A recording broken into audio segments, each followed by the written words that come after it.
solat-solat tarawih kita berselawat kepada Nabi. Sebab apa?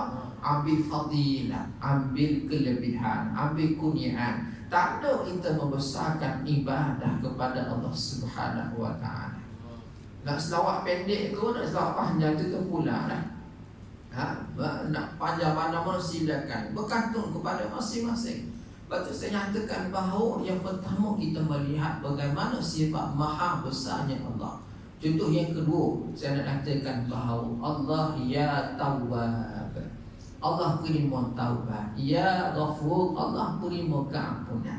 Doa kita baca dalam bulan ini, kita baca Allahumma innaka afu karimun tuhibbul afwa fa'fu anna. Itu doa yang diajarkan oleh Nabi kepada Aisyah radhiyallahu anha. Bila mana Aisyah tanya kepada Nabi, ya Rasulullah, apakah amanah bila masuk 10 malam yang terakhir ni, apakah amanah yang aku nak lakukan? Maka Nabi ajak kepada Aisyah radhiyallahu anha, bacalah doa Allahumma innaka afu karimun tuhibbul afwa fa'fu anna. Tuan-tuan, kita berdoa mudah-mudahan betul secara langsung pintu syurga terbuka dan pintu langit terbuka. Tuan-tuan, tutupnya pintu neraka Allah Subhanahu wa ta'ala. Tapi nyatakan doa kita sebenarnya ia didengar, dimakbulkan oleh Allah Subhanahu wa ta'ala. Saya nyatakan bahawa di sebalik istimewa bulan Ramadan, pasti insya-Allah Allah terima doa kita. Tapi yang paling utama kita nyatakan imsak, berpuasa ni kita nak kenal maha pengampunnya Allah, maha penerima taubatnya Allah. Allah izinkan manusia boleh sama-sama berebut taubat keampunan daripada Allah Subhanahu wa ta'ala. Kita belajar juga, kita mendidik jiwa kita daripada imsak, menahan kita. Menahan apa? Kita menahan jiwa kita, jiwa yang tidak mampu untuk memberikan kemaafan. Jiwa kita didik di sebalik imsak, menahan kita, ialah jiwa yang lembut sesama manusia. Itu masuk di sebalik puasa, tuan-tuan. Puasa kita bagaimana? Kita kata imsak, sama-sama kita tahan. Tahan itu, tuan-tuan, kita tahan pada ego kita. Sebab kita belajar daripada sifat kesempurnaan Allah, iaitu ya Tawwab, yang menerima kemaafan, menerima taubat, memuliakan keampunan. Allah buka seluas-luasnya, tuan-tuan. Tapi jiwa umat kadang-kadang bila dia hulurkan tangan memohon kemaafan, dia tidak mampu untuk memberikan kemaafan. Itu maksudnya bagaimana? Puasa yang dilakukan, puasa hanya bersifat illa al-ju', disebut oleh Nabi, hanyalah lapar dan dahaga semata-mata, tidak bertambah, tidak bertukar sifat kualiti. Betul? Tidak ada jiwa yang berdamai. Jadi kita katakan Allah maha penyayang, Allah maha pengasih. Kita belajar daripada sifat maha penyayangnya Allah, maha pengasihnya Allah Subhanahu wa ta'ala. Maka jiwa kita juga menjadi jiwa yang penyayang. Sebab apa? Adanya puasa yang didefinisikan kepada imsak. Kita menahan pada kita ego, kita menahan pada kita sombong, kita menahan pada jiwa kita ini, kita sifat bengis, kita menahan sifat mazumah yang ada pada kita, kita menahan segala sifat kejahatan. Jiwa kita jadi jiwa yang penyayang, jiwa pengasih kepada anak-anak, kepada isteri, kepada keluarga, kepada jiran tetangga, kepada sahabat handai, kepada masyarakat. Sayang kepada jemaah kita, sayang kepada masjid, sayang kepada ibadah kita. Sebab apa? Kita belajar daripada sifat maha penyayangnya Allah Subhanahu wa ta'ala. Betul? Lepas tu saya nyatakan bahawa kalau bulan ini tak boleh bina jiwa disebabkan ibadah puasa, imsak, menahan, kita tak akan kenal, kita akan tak dapat la'an lakum dan takut. Tak akan dapat. Tak akan dapat. Jadi macam biasa, tahun lepas buat juga puasa, tahun ni buat juga, tahun lepas mudah-mudahan dia buat lagi. Tapi tidak berkesan bertambah. Sebab itu disebut oleh sebagai ulama, kita perlu ada muhasabah. Yang kedua, kita perlu ada mujahadah. Mujahadah dalam kehidupan berkaitan niat dan juga kesubuhan ibadah. Mujahadah kita kata ni payah, tuan-tuan, mujahadah. Tapi sebenarnya bukan payah kalau kita ambil ikut panduan yang ditinggalkan oleh Nabi sallallahu alaihi wasallam. Contoh dalam bab kita nak salat sepanjang malam, ia disebutkan oleh Nabi, mengakhirkan salat bersama imam, khususnya dalam bulan ini, tuan-tuan, pahalanya sebagaimana kita salat sepanjang malam. Ada 3 bentuk. Yang pertama berakhir dengan imam, maksudnya witir bersama dengan imam yang pertama. Yang kedua berdasarkan hadis Nabi, man qama ma'al imami hatta yansarif kutiba lahu qiyamul lailah. Barang siapa yang salat bersama imam hingga akhirnya, maka ditulis kepada dia sudah salat sepanjang malam. Itu pertama. Maksud habis witir, kita habis witir dengan imam, maka kita boleh pada malam tersebut kita sudah ditulis kita sudah salat sepanjang malam. Yang kedua tahajud. Yang kedua, yang ketiga salat fardu isyak dan salat subuh berjemaah juga menyatakan dapat pahala salat sepanjang malam. Jadi kita pilih bagaimana. Terpulanglah nak ambil satu sahaja ke, nak ambil 3-3 pun tak ada masalah. Maka kalau ambil 3 jadi triple, kalau ambil 2 jadi double, kalau ambil single lah. Betul. Tapi yang malam 3-3 tak buat ni. Yang tu malam.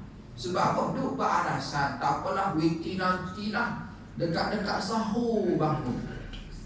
Payuh tuan-tuan dekat sahur nak sembahyang ni kan. Betul. Lepas tu kita katakan bahawa dalam sifatnya ada sifat musara'ah. Musara'ah ni jangan bertangguh. Selagi mana kita ada kesempatan, kelapangan masuk untuk kita lakukan kebaikan, lakukan. Jangan tinggalkan. Sebab tu hukumnya, kalau kita tinggalkan kebaikan, di saat kita ada kesempatan, kelapangan masuk, hukumnya adalah makruh. Saat kita sempat, kecuali kita tak sempat, itu lain tuan-tuan.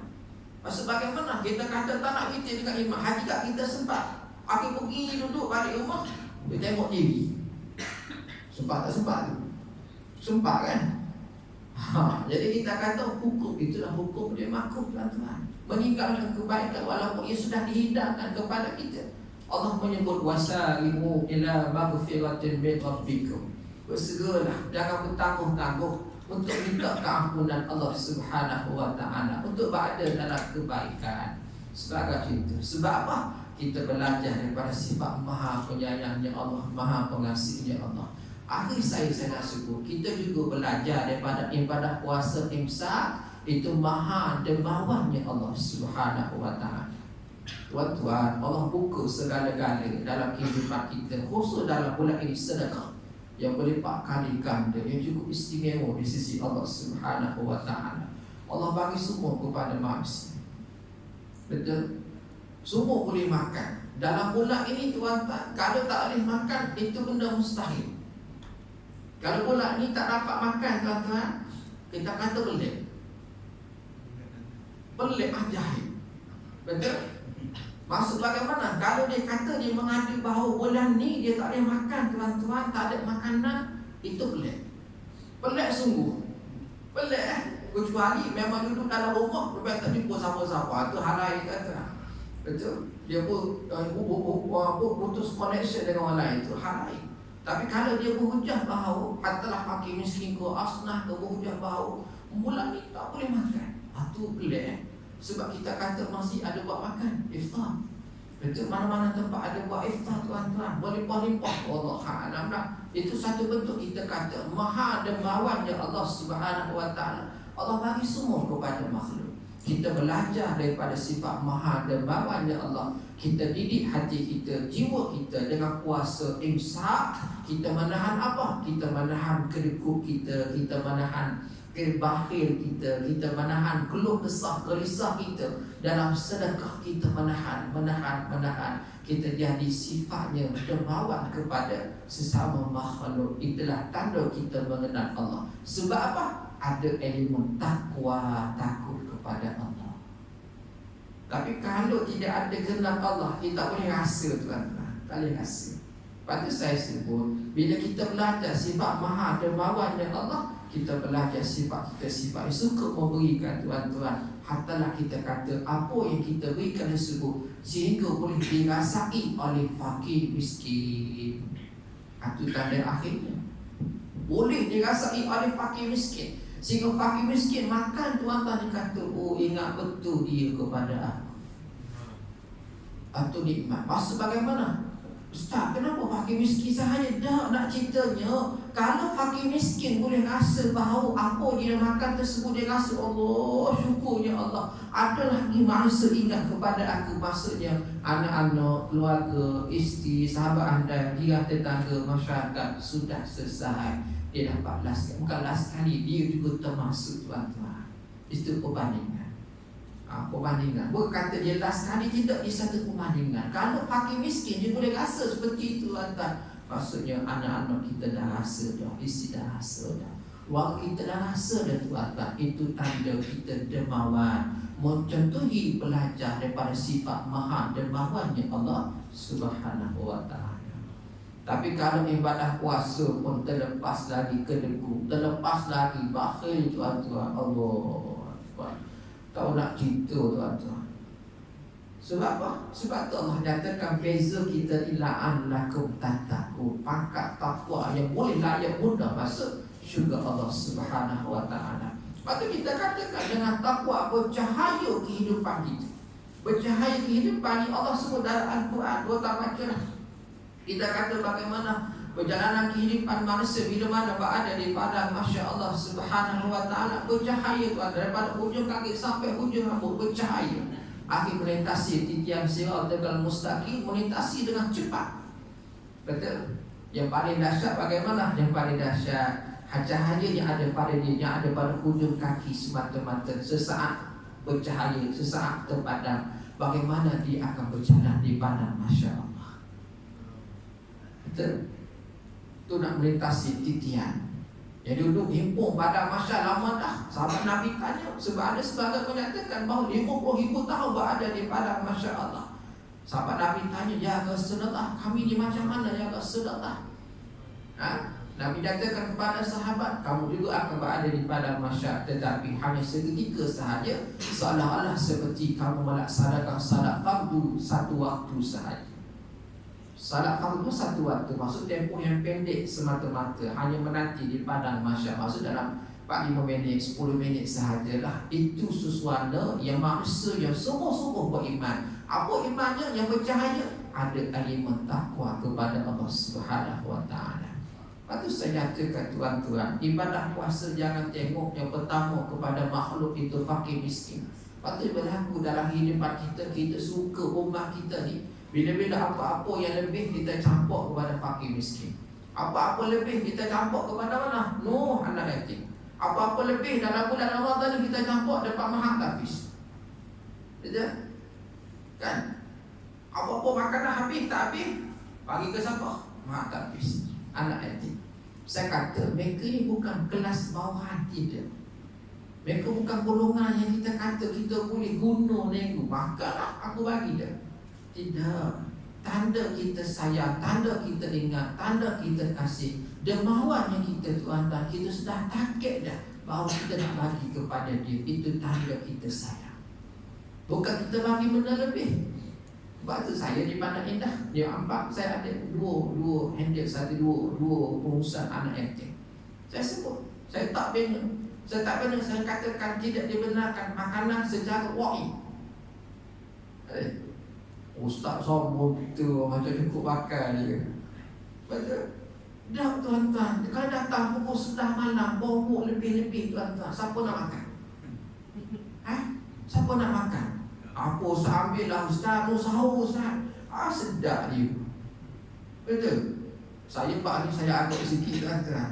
Dah, kalau betul nak bagi kasih kepada dia anak yatim, bagi sungguh-sungguh tanda kita ingat betul-betul kepada dia. Dia benar lebih suka malam lagi tuan-tuan. Allah, dahsyatlah. Ini berlaku dan betul? Sebab kita kata tak apalah, lebih tak apa kita bagi. Ada fakir miskin, ada anak yatim. Kita timbalah, timba pun anak-anak kita kata ada dia geram semua. Tapi kena sembunyi kok tuan-tuan. Betul? Kita beranggapan bahawa kita salahlah melakukan pahala, tapi sebenarnya kita menjemput dosa kepada Allah. Apa benda yang berlaku dosa? Membazir. Betul kan? Tuan-tuan pergi sebelah cokit tuan-tuan. Dekat ada kan? Kau banyak kedatangan kan? Kau tak tengok berlaku. Malam-malam, bosuk malam